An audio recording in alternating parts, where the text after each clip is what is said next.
বাটি ঝামেলা ছাড়াই খুব সহজে যদি ডালে এরকম পকোড়া বানানো যায়, জাস্ট জমে যাবে চা বা কফির সাথে। দেখেছেন আওয়াজটা শুনে বুঝতে পারছেন?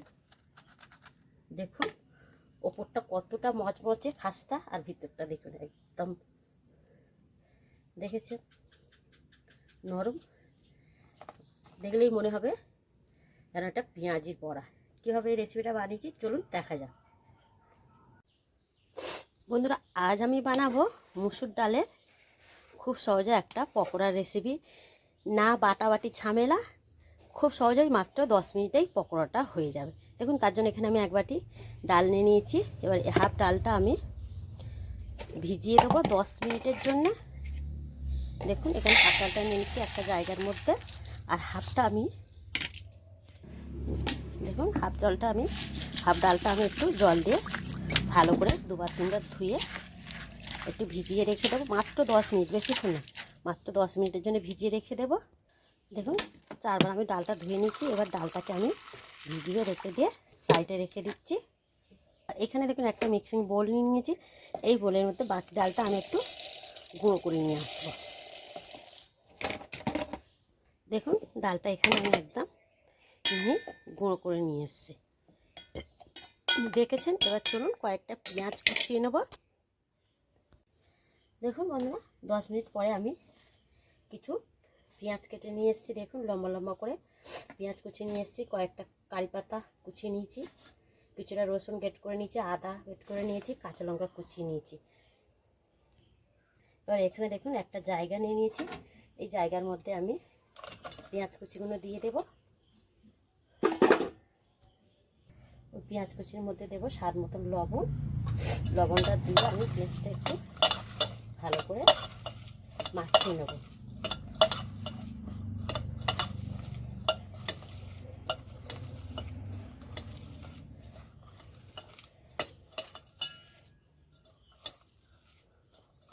এতে কিন্তু বড়াটা, এই ডালের বড়াটা কিন্তু পেঁয়াজটা যত দেবে তত কিন্তু খেতে ভালো লাগবে। পেঁয়াজটা মাখিয়ে রেখে দিলাম। ওই পেঁয়াজের মধ্যে দেবে এবার কিছু মশলা। প্রথমে দেবো হাফ চামচের মতন হলুদ গুঁড়া, হাফ চামচের মতন দেবো লঙ্কা গুঁড়া। ঝালটা কিন্তু আপনারা আপনাদের পছন্দ মতন দেবে, যে যেরকম খাবেন। এবার দেবো হাফ চামচের মতন ধনিয়া গুঁড়া, হাফ চামচের মতন জিরা গুঁড়া, আর দেবো এখানে একটা ম্যাগি মশলা,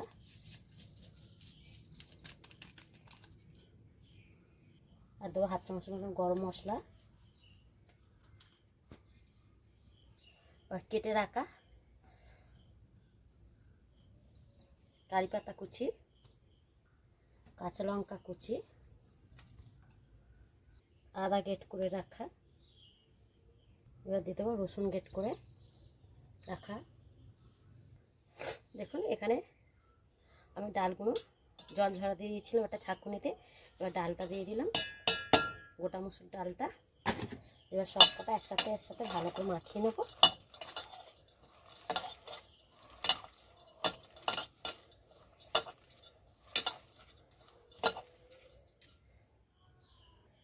সব শেষে দেবো গুঁড়ো করে রাখা ডালের গুঁড়ো দিয়ে আর মাখিয়ে নেব।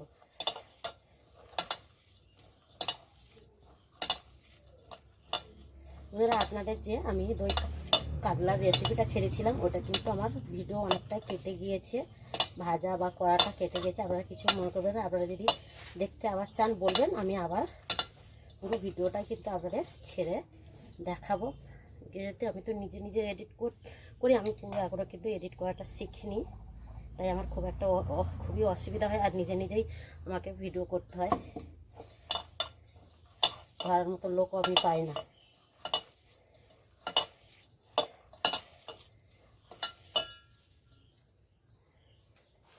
দেখুন এতে কিন্তু জল লাগবে না, যে পেঁয়াজের জল বার হয় পেঁয়াজ থেকে, সেই জলে কিন্তু মাখা হয়ে যাবে। দেখুন ডালের গুঁড়োটা সবটা দিয়ে আমি ডালের সাথে মেখে নিয়েছি। দেখুন এর মধ্যে আর কিছুই দিতে লাগবে না। এবার এরকম দেখুন গোল, আপনারা একবার দেখবেন যে গোল গোল করে বানানো যাচ্ছে কিনা। এই দেখুন ঠিকঠাক একদম রেডি হয়ে গেছে। দেখেছেন? আপনাদের যদি না গোল হয়, কম হয় যদি ডালের গুঁড়ো, তাহলে আপনারা এর মধ্যে একটু বেসন বা চাল গুঁড়ো দিয়ে দিতে পারেন, দিয়ে আপনারা রেসিপিটা করে নেবেন। আমার কিন্তু জ্বর আর সর্দি হয়েছে, তাই কথা বলতে আমার কিন্তু খুবই অসুবিধা হচ্ছে, কিছু মনে করবেন না বন্ধুরা। একটু আমার কথাটা একটু নাকে নাকেও এসে যাচ্ছে। দেখুন এখানে আমার একদম ডালের ডোটা রেডি হয়ে গেছে। দেখুন একদম টাইট ডো আমি একটা বানিয়ে নিয়েছি। এবার চলুন ভেজে নিই। দেখুন এখানে আমি গ্যাস জ্বালিয়ে কড়া বসিয়ে দিয়েছি, কড়াতে তেল দিয়েছি, তেলটাও আমার প্রায় গরম হতে চলেছে। একটু ফেলে দেবো যে গরম হয়েছে কি না। দেখুন তেলটা এখনো গরম হয়নি। যখন দেখবেন তেলটা এরকম বুদবুদ উঠবে, তখন একটা একটা করে ডালের বল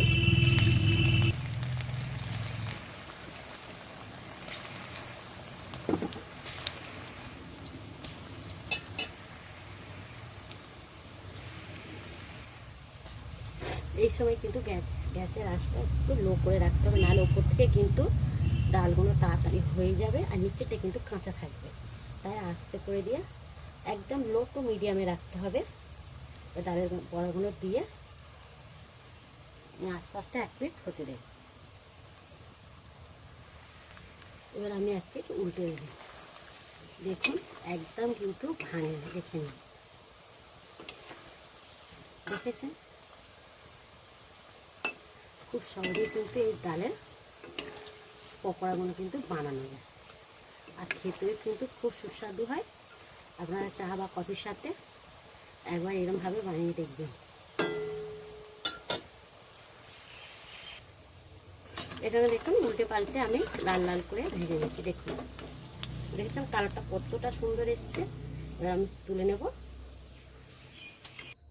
দেখুন বাদ বাকিগুলো একইভাবে দিয়ে দেবো। দেখুন হাতে করে একটু নিতে হবে, নিয়ে আলতোভাবে, দেখুন খুব টাইট করলে হবে না, হাতে আলতোভাবে দিয়ে এই একটা একটা করে ছেড়ে দিতে হবে। দেখুন এখানে খানিকটা আমি নিয়ে নিয়েছি, নিয়ে দেখুন দেখুন হাতে ঘোরালেই খুব সহজে কিন্তু এটা তৈরি হয়ে যায়। দেখুন সব কটা একইভাবে আমি দিয়ে দিয়েছি, বাদ বাকিগুলো ভেজে নেব। দেখুন এখানে ডালের পকোড়াগুলো খুব সবকটা আমি ভেজে নিয়েছি। কম সময়ে মাত্র 10 মিনিটে ডাল না বেটে না ভিজিয়ে খুব সহজে কিন্তু এরকম ডালের পকোড়া আপনারা বানিয়ে নিতে পারেন। চা বা কফির সাথে বিকালে বা সকালে আপনারা এরকম বানিয়ে কতটা মচমচে হয়েছে আপনারা দেখে আসলেই বুঝতে পারছেন। দেখে নিন প্রতিটা পকোড়া দেখে নিন কতটা সুন্দর হয়েছে, দেখছেন? আর আজকে আমার এই ডালের পকোড়া রেসিপি কেমন হয়েছে আপনারা অবশ্যই কমেন্ট করে বলবেন। আর ভালো লাগলে বন্ধুদের সাথে কিন্তু প্রচুর প্রচুর শেয়ার করে দেবেন। তাহলে আজকের এই অবধি, আবার দেখা হবে নতুন রেসিপি নিয়ে। ভালো থাকবেন, সুস্থ থাকবেন। নমস্কার। আপনাদের একটা ভেঙেও দেখাচ্ছি, দেখে নিন ওপরটা যেরকম মচমচ আর ভিতরটা দেখে নিন। ভাববেন ভিতরটা কাঁচা, কিন্তু একদমই নয়, ভিতরটা কিন্তু কাঁচা নয়, এরকম দেখে নিন।